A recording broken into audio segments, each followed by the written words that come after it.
Hey friends, my name is Steve Guttenberg and I am the Audiophiliac. I'm going to do a music review at the end of this video, and I just want to say to start that if you like these videos, which come up pretty much daily, please subscribe to this YouTube channel and I'd appreciate it. Thank you. Anyway, the subject today is foreground versus background listening on, let's say, LP, CD, or file, right? You can do foreground, actual focused, attentive listening with any of those, and you can do background listening with any of those.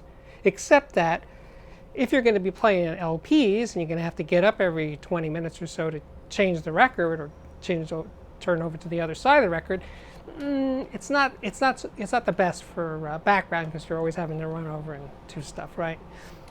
So it's a bit more likely that you'd be attentively listening, foreground listening to an LP.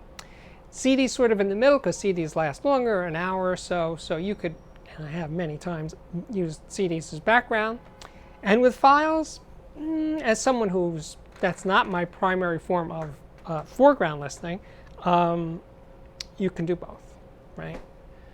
But what do you do? I'd really like to hear from you how that works out, because it is sort of a leading question. Because with background listening, once it's in the background, does the sound quality of the music matter?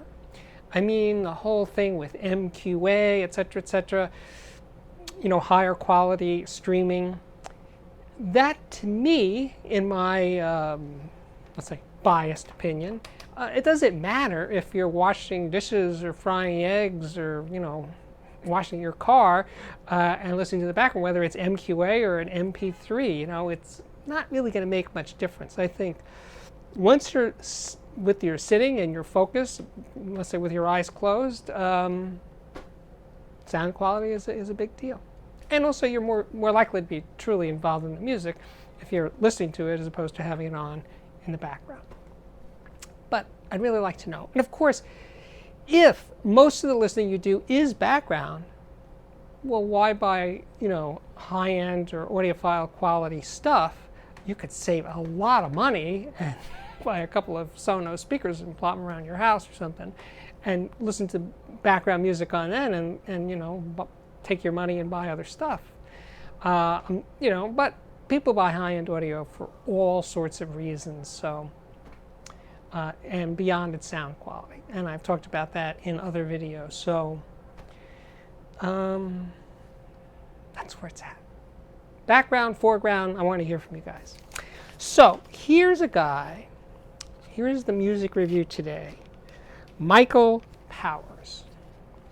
You can stream it, you can background, you can foreground this guy, although I would say background is kind of hard to do because he's an amazing blues guitar player. I mean, he's got Hendrix in there. He's just got this energy and vitality. This record is, I think, 10 years old or so, and it was given to me by Greg Calby, mastering engineer at Sterling Sound in New York City. I think he was the one that gave it to me, and I should check the liner notes to see if he mastered it.